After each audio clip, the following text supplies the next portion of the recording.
Hello, I'm Jay Aller of the Tampa International Gay and Lesbian Film Festival. Joining me on video chat is Bruce Hart, the writer and one of the stars of the new film Homewrecker. Happy to be here. I need to object. I'm not the star of Homewrecker. I'm one of the supporting players. I'm actually the writer and I'm also the executive producer. I understand Homewrecker started out as a play you wrote several years ago. That's correct. And the name of the play was Naked Deception. Although I've seen a few cast members just listed as deception on their resumes. I guess they don't want that word naked on there. Yeah, it was actually a quite successful play. It ran between 2006 and 2007, and it ran for 8 months in Los Angeles, which is a record for theater, especially small theater in Los Angeles, because they often don't make any money and don't have a long run. In my chat with Dylan, he said you wanted Homewrecker to be a combination of a Lifetime movie and the Brady Bunch, so it's going to be a little bit campy. Oh, you think it's campy? Gosh, I don't. Oh, just kidding. I think the movie kind of crescendos, to be honest. It starts out like a classic film, you know, but you sort of get a little bit of the mustache twirling when, Dylan's character says, "I have absolutely no interest in Derek," and, you know, and then you cut back to Derek and Colin, you know, they're doing the little lovey-dovey thing, you see them in bed, and that's a very classic Lifetime moment, you know. I guess this is probably on PC, but Derek's the man and Colin's the woman. I mean, we're kind of spoofing those roles, you know. But it crescendos as it moves forward. You know, you have the drunk scene, you have the hickey scene, and I don't want to give any spoilers, but you know, and then from then on out, you know, it's just kind of becomes almost a roller coaster or a crescendo, and you have that scene where Dylan's character, Sean or Boyd, he's playing, you know, the two characters. He has the meltdown in the motel room. That's kind of like the highest point, I think. Before then we have, you know, the conclusion where he gets his come up. When we chatted before starting the interview, you mentioned something about sound in the post-production phase. For our film enthusiasts, would you go into that a little bit more, please? In post-production, which is when you put in your score and things like that, and you put in, actually, we did a full sound Foley package, which is very unusual for an indie film. Do you know what Foley is? Okay, and if anybody's watching this interview doesn't know, it's when you put in all the little effects like the door opening and closing and the footsteps and things like that, because it might not be clean when you're shooting it that day on the set. There could be other stuff. So you take it out and you put in, somebody sits there and literally mimics everything that's going on the screen. Likewise with the score, we shopped around because we really wanted something that was campy, a little bit evocative of Desperate Housewives, and a little bit of Lifetime Channel. And we found that in Ricardo Viega, who did that's an entirely original score that he did. The man's a genius. And he definitely used the score to push the envelope in the film. So, and one thing I think you might notice in the movie is that each character has their own theme song. Derek and Colin have theirs, Sheila has hers.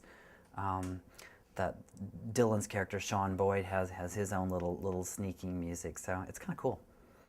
Wow, so each character has their own theme music. That's pretty neat. Is there anything else that our audience should watch for while viewing this film? Like any scenes that have special meaning or hidden items throughout the film? We did little tributes to things, and I'm a little worried if I talk about all of the tributes we'll end up getting sued. But one of them I would say is when Dylan collapses on the stairs after my character Colin storms down after fighting with Derek about the phone message, which Rebecca Cochin leaves on the voice machine. That was brilliant, by the way.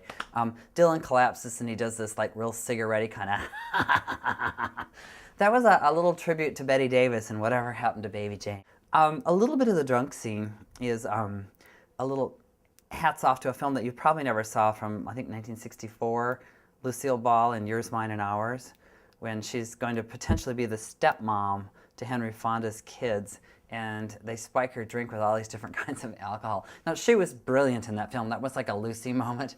But we did a little bit of that, you know, that kind of crazy drunkenness, you know, where Colin goes from being the uptight sort of character he is to, you know, getting it on with Donovan, who's probably like 20 years younger than him.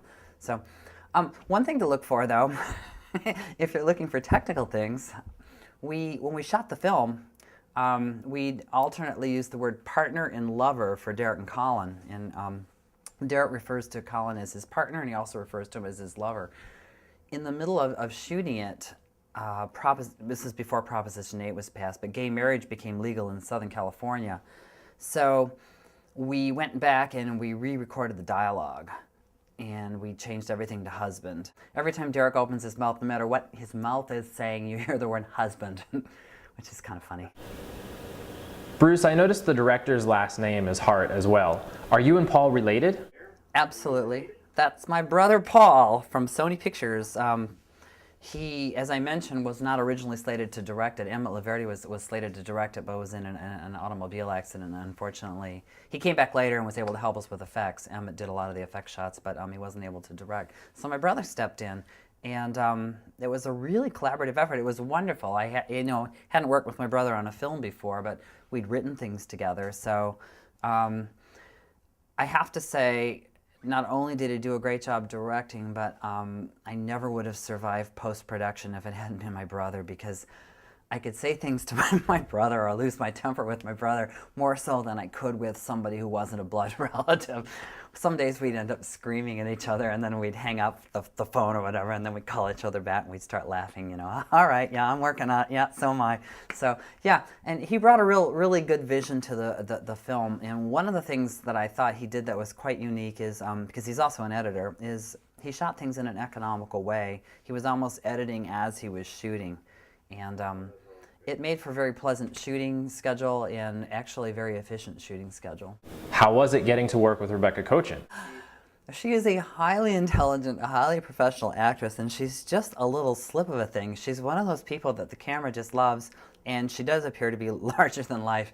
The body of her work, you probably have seen her in the Eating Out series, and then of course in Homewrecker, but she's done a ton of other films, particularly for Asylum Productions, and she did one a while ago called The Telling, which is a 3-part, it's like ghost stories. She's just brilliant in that. And every time she does a role, it's different. The character in Eating Out is called Tiffany, I think. And she's different. Sheila might be a second cousin of Tiffany, but she's very different. We wrote the role of Sheila, actually to be played by just maybe an actress that was just starting out. We didn't envision it as being such a big role, but when Rebecca became interested, of course we were happy because we wanted her to do the project, and she showed up and she said, I'm gonna do my hair myself. We had hair, hair and makeup people and all that stuff, so she shows up with that hair and I'm like, oh my God, I love it. And she took Sheila seriously to a level that I just didn't anticipate. I mean, she really blew the character out of the water. And a memorable moment for me is that scene where he says, I can't believe how, Dylan says to Sheila, I can't believe how long it took you to pick me up. She just leans towards the camera and goes, listen! Every time I see that movie, and I've seen it a lot, that scene never fails to crack me up. She's hilarious.